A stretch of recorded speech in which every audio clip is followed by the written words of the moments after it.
Hello बच्चों, स्वागत है आपका हमारे चैनल एनसीईआरटी सॉल्यूशन 99 पर। बच्चों, हमें आशा है आप अच्छे होंगे, स्वस्थ होंगे और आपकी पढ़ाई अच्छे से चल रही होगी। बच्चों, आपकी परीक्षा जो है शुरू होने वाली है, अर्धवार्षिक परीक्षा। तो इसी को ध्यान में रखते हुए आज हम जो है कक्षा 9वीं के दोस्तों गणित विषय के प्रश्न पत्र को हल करेंगे। ये प्रश्न पत्र दोस्तों आपकी वार्षिक परीक्षा और अर्धवार्षिक परीक्षा दोनों के लिए दोस्तों लाभकारी सिद्ध होगा। तो दोस्तों स्टार्ट करते हैं आज के इस प्रश्न पत्र को गणित विषय के। दोस्तों, अगर आप वीडियो स्टार्ट करने से पहले आपसे एक छोटा सा निवेदन है बच्चों, अगर आप हमारे चैनल पर नए हो तो हमारे चैनल को बच्चों लाइक कर दें और सब्सक्राइब कर दें। सब्सक्राइब करना ना भूलें ताकि जो है जब भी मैं वीडियो अपलोड करूं तो उसका नोटिफिकेशन आपके मोबाइल पर सबसे पहले पहुँचे। तो दोस्तों बेल आइकन की घंटी पर क्लिक करना ना भूलें। तो दोस्तों स्टार्ट करते हैं आज के सेशन को। तो दोस्तों देखते हैं इसमें दोस्तों टोटल जो क्वेश्चनों की संख्या है दोस्तों वो है 23। और दोस्तों इस पेपर का जो समय अवधि है वो दोस्तों 3 घंटे है। और दोस्तों इसमें जो है जो टोटल प्रिंटेड पेजों की संख्या दोस्तों वो है 15 और इसका जो मैक्सिमम मार्क है दोस्तों 75 है। तो दोस्तों स्टार्ट करते हैं प्रश्न पत्र को। तो दोस्तों देखते हैं पहला प्रश्न क्या पूछा गया। पहला प्रश्न है एक सही विकल्प से संबंधित है दोस्तों प्रश्न। इसमें 4 ऑप्शन दिए जिसका एक सही है। एक परिमेय संख्या का दशमलव निरूपण नहीं हो सकता। शांत, अशांत, अशांत एवं आवर्ती, अशांत व अनावर्ती। तो दोस्तों इसका जो राइट आंसर है दोस्तों वो है डी, अशांत एवं अनावर्ती। इसके बाद दोस्तों दूसरा प्रश्न पूछा गया 64 की पावर -1/3 का मान क्या होगा। तो दोस्तों 64 की जो का खंड करेंगे तो दोस्तों इसका आएगा 2 की पावर 6। क्या आएगा दोस्तों? 2 की पावर 6 और की दोस्तों पावर है -1/3। तो दोस्तों जब घात के ऊपर घात होती है तो गुणा हो जाता है। तो 3 से दोस्तों गुणा होगा, 6 तो कट जाएगा, 2 आएगा, 3 दूनी 6। तो दोस्तों इसका जो हल करेंगे तो आ जाएगा 2 की घात 2। 2 की घात जब 2 को सॉल्व करेंगे -2 को तो ये नीचे आएगा दोस्तों, तो हो जाएगा 1/4। तो दोस्तों इसका जो राइट आंसर होगा वो होगा दोस्तों 1/4 इसका राइट आंसर। इसके बाद दोस्तों तीसरा प्रश्न पूछा गया निम्नलिखित में से कौन सा बहुपद नहीं है। तो दोस्तों बहुपद जो नहीं है वो बताना है। तो दोस्तों इसमें बहुपद जो है ये बी वाला बहुपद नहीं है, बाकी सभी बहुपद हैं। शून्य बहुपद की घात क्या होती है। दोस्तों शून्य बहुपद की जो घात होती है इसको परिभाषित नहीं किया जा सकता, इसलिए दोस्तों इसका राइट आंसर होगा सी। इसके बाद दोस्तों प्रश्न क्रमांक 5वां में पूछा गया 3/4 में से 1/4 घटाने पर क्या प्राप्त होगा। तो दोस्तों जैसा है पता है आपको 3/4 -1/4।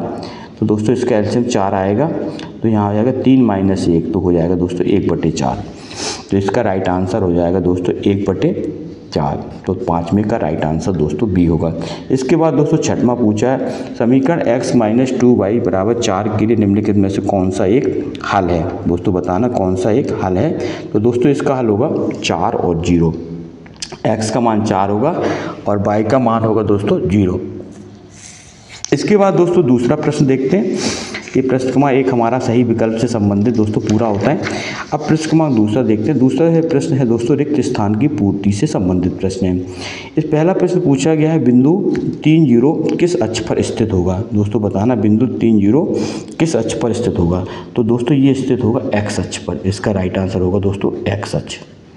ये दोस्तों सभी प्रश्न बहुत ही महत्वपूर्ण हैं और दोस्तों ये बार बार परीक्षाओं में पूछे जाते हैं। आप इन प्रश्नों को एक पेन कॉपी लेकर एक कॉपी में नोट डाउन करें और इनका दोस्तों बार बार अभ्यास करें। इसके बाद प्रश्न क्रमांक दूसरा पूछा है दोस्तों x = एक आलेख खालिस्तान अक्ष के समांतर एक सरल रेखा होगा। तो दोस्तों बताना किस अक्ष के समांतर एक सरल रेखा होगा।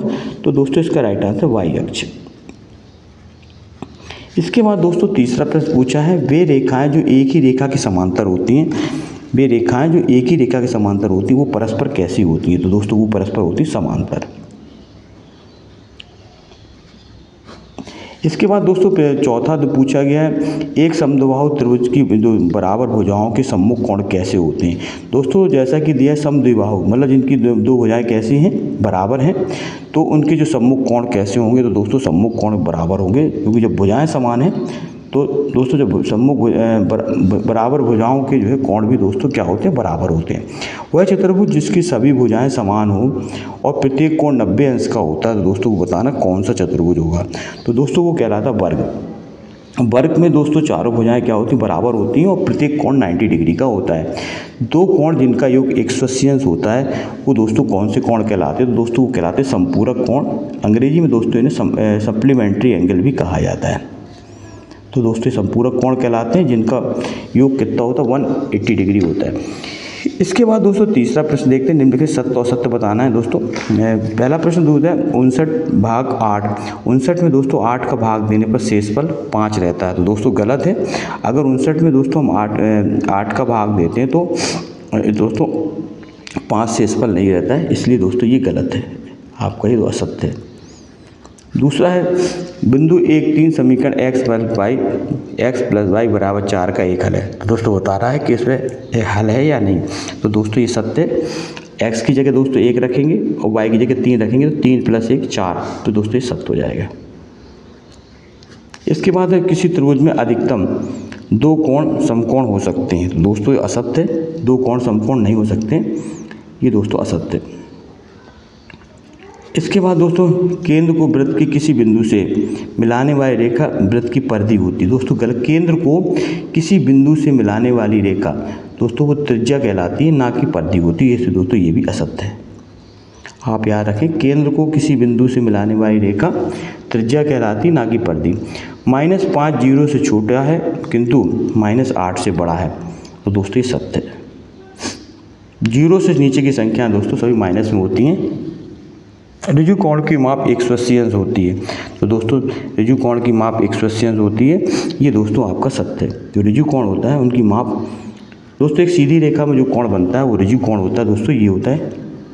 और इनकी जो माप होती है दोस्तों वो होती है 180 डिग्री। इसके बाद दोस्तों प्रश्न क्रमांक चौथा देखते हैं। चौथे में क्या पूछा गया है दोस्तों, आपसे पुनः एक आग्रह है, अगर आप हमारे चैनल पर नए हैं तो आप हमारे चैनल को सब्सक्राइब कर दें और बेल आइकन की घंटी पर क्लिक करना ना भूलें। दोस्तों आपका एक सब्सक्राइब हमें मोटिवेशन देता है, हम आपके लिए नए नए वीडियो लेकर आते रहते हैं, इसलिए दोस्तों आपसे आग्रह है कि आप हमारे चैनल को सब्सक्राइब कर दें। इसमें दोस्तों सही जोड़ी बनाना। वर्ग क्या है दोस्तों, बताना वर्ग क्या है एक, तो दोस्तों वर्ग एक क्या है, चतुर्भुज के अंतर्गत आता है, इसको आप याद रखना। वर्ग क्या है, एक चतुर्भुज है, तो इसका दोस्तों पहले का ये हो जाएगा। दूसरा है 4 में से 3 का व्यकलन। 4 में से 3 x घटाते हैं तो 4 - 3x आएगा, इसका राइट आंसर दोस्तों का दूसरा। तीसरा है 3 और x का गुणनफल 4 है, तो दोस्तों 3 का जब x का गुणन करेंगे तो 3x आएगा और बराबर 6 आ जाएगा, दोस्तों इसका ये होगा तीसरे का ये। चौथा है वृत्त की परिमाप। वृत्त का जो परिमाप होता है दोस्तों वो होता है परिधि, इसको आप याद रखें। इसके बाद समकोण की माप। दोस्तों समकोण जो माप होती है वो होती है हमेशा दोस्तों 90 डिग्री, तो दोस्तों ये है इसका 5वें का सही।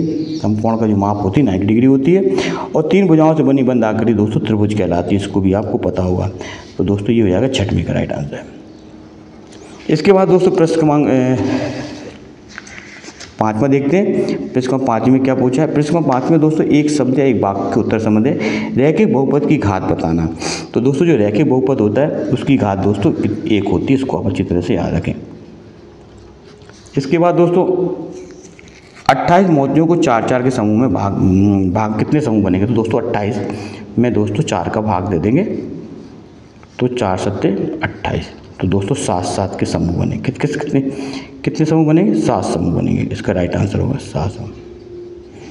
इसके बाद दूसरा है दोस्तों बिंदु 4 - 3 किस चतुर्थांश में स्थित होगा, तो दोस्तों जो ये होगा दोस्तों चतुर्थ चतुर्थांश में, किसमें, चतुर्थ में।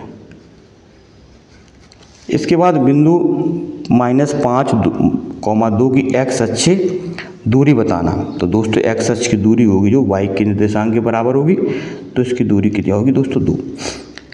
इसके बाद है प्रथम 10 प्राकृतिक संख्याओं का योग बताना। दोस्तों प्रथम 10 समप्राकृतिक संख्या, तो दोस्तों इसका फार्मूला होता है n+1, इसको आप याद रखें। तो n है, n का मान दोस्तों 10 है, 10 + 1, तो 10 × 10 + 1 दोस्तों 11 होगा, और 11 में 10 से गुणा होंगे दोस्तों आएगा 110। तो दोस्तों प्रथम जो 10 प्राकृतिक संख्या होगी उनका मान होगा 110। तीन असंरेख बिंदुओं से होकर कितने वृत्त खींचे जाते हैं? तो दोस्तों तीन असंरेख बिंदु हैं जो एक सीधी रेखा में नहीं है, इनसे होकर के एक वृत्त खींचा जा सकता है। इसको आप अच्छी तरह से याद रखें। तो इसलिए एक वृत्त खींचा जा सकता है। इसका राइट आंसर क्या होगा दोस्तों? एक। तो दोस्तों ये आपके एक शब्द वाक्य से संबंधित उत्तर थे। एक शब्द वाक्य से भी संपन्न होते हैं। इसके बाद दोस्तों प्रश्न क्रमांक छठवां देखा है। छठवां में देखिए आप क्या पूछे। छठवां पूछा गया है रूट 5 + रूट 2 का सरल करना है। तो दोस्तों इसका सरल इस तरह करेंगे। इसमें दोस्तों a + b का होल स्क्वायर का सूत्र लगाएंगे। तो दोस्तों इसका सरलीकरण ये है। इसमें फार्मूला लगेगा a + b का होल स्क्वायर बराबर a² + 2ab + b स्क्वायर। तो दोस्तों इसके सॉल्व करेंगे ये। तो इसका सॉल्व करने पर दोस्तों इसका उत्तर आएगा 7 + 2√10। इस फार्मूला आप याद कर लें। a + b का होल स्क्वायर बराबर a² + 2ab + b स्क्वायर।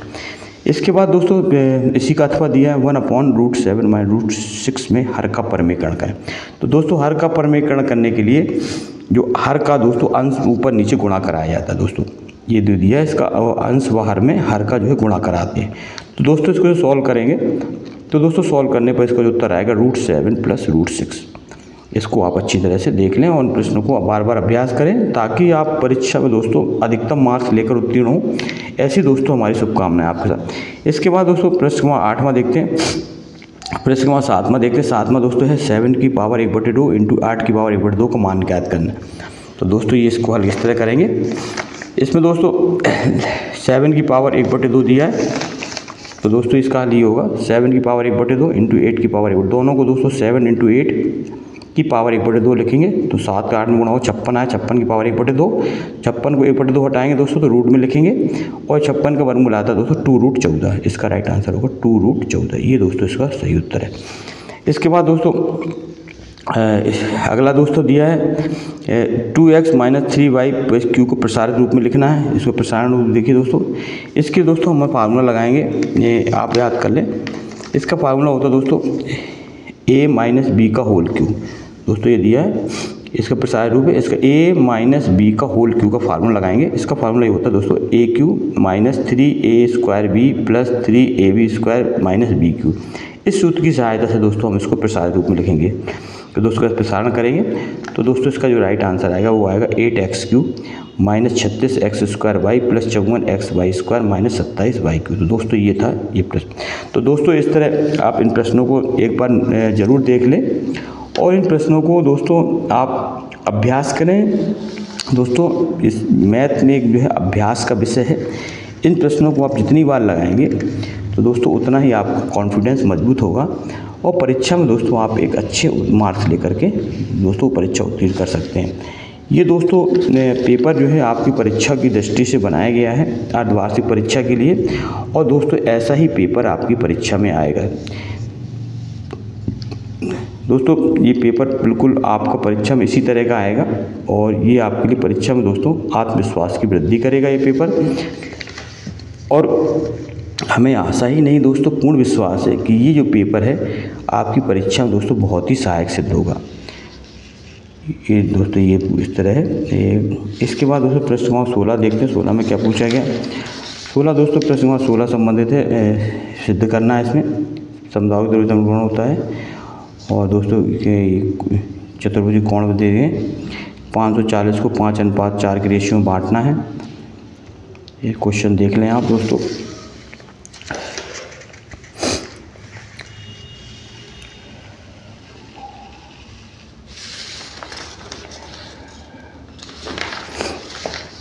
ये दोस्तों सिद्ध करना है। सिद्ध कीजिए कि आयत के विकर्ण परस्पर बराबर होते हैं।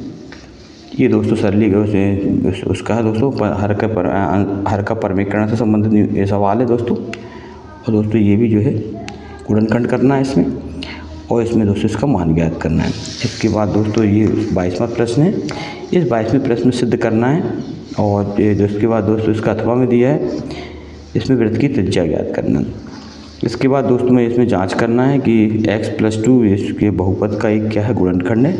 तो दोस्तों x+2 विश्व गुणनखंड है तो x+2 = 0। इसमें x = -2 को मान रख देंगे इसमें x की जगह।